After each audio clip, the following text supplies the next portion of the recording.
Hi trainers, it's Jeff. I'm excited to bring you another Sunday evening message for this week to help you sell more cars at private sales.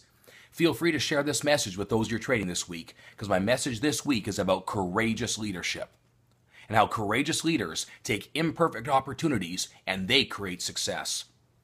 I started thinking about this subject about a week ago when I heard Sergio Marchionne's 5-year lofty plan for Chrysler and his goal to take Chrysler globally from 4.4 million to 7 million annual sales. And as soon as he announced that goal, the critics all came out. Matter of fact, they accused him. They said, "You're just saying this lofty goal for the capital markets."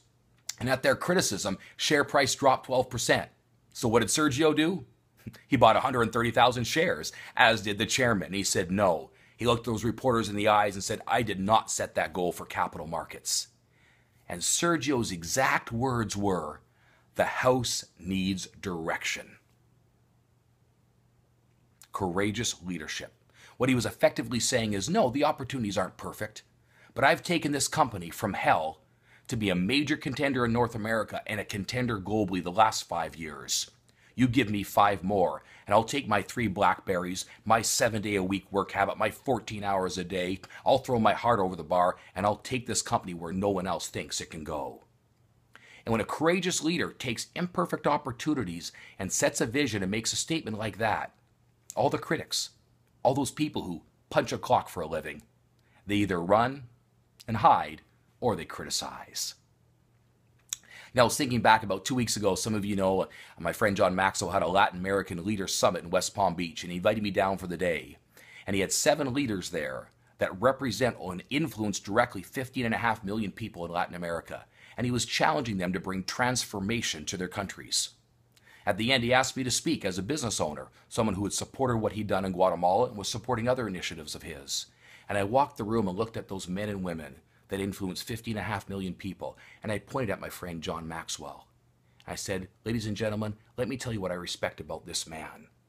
A year ago, he went into Guatemala to bring transformation and change. He went into an opportunity that wasn't perfect, not by any stretch. Matter of fact, the people that were supposed to support him didn't support him. But he went there with 150 of his coaches, with principles he knew could make an impact. And because he went with courageous vision to an imperfect opportunity, the president stepped up, came alongside, he invited him in. The heads of the military, the heads of the police, people like my friend Carlos Vargas stepped up and said, "We're with you. Let's bring transformation to our country." You know, as many of you know, last week I toured the Midwest. Started with the sales directors in Auburn Hills in Michigan, then went over to Iowa to the Midwest, then went down to the Denver Business Center, and then back to the Great Lakes Business Center. And I met the sales directors of these business centers that are anywhere from 300 to 400 dealers per business center. And I talked about the opportunity that they had.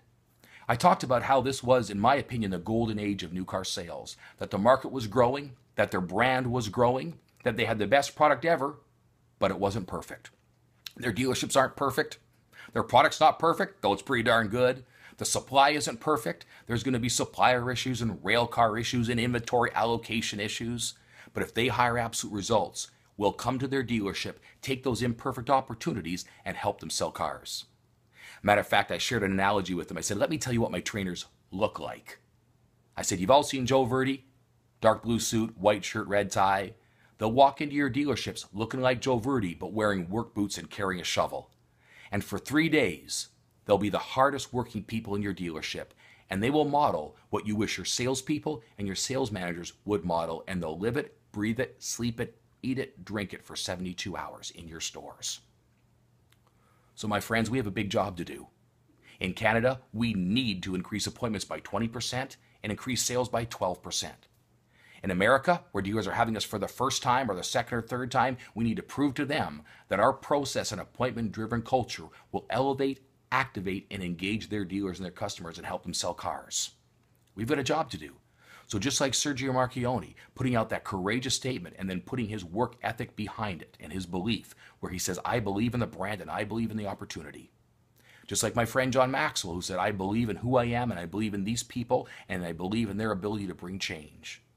And just like you, when you walk into a dealership, and yes, their best salesman just quit, they have 2 rookies, their inventory isn't perfect, and you need to show them by getting your hands dirty. Yes, they can not only sell SXTs, they can also sell Aramis. and they may have no CVP vans, but you can show them how to sell a Crew Plus. And you can show them how to sell that customer who came in driving a Ford or driving a GM, whether it's because of the 128 bi-weekly payment or the God Created Farmer commercial. You show them they can sell that 312-day-old Challenger in stock, because you get your hands dirty, you're wearing work boots and carrying a shovel, and you're going to help them sell cars. So let's take those imperfect opportunities that come our way, and let's create success through our courageous leadership and through getting our hands dirty. Have a great week. I'll be watching your sales.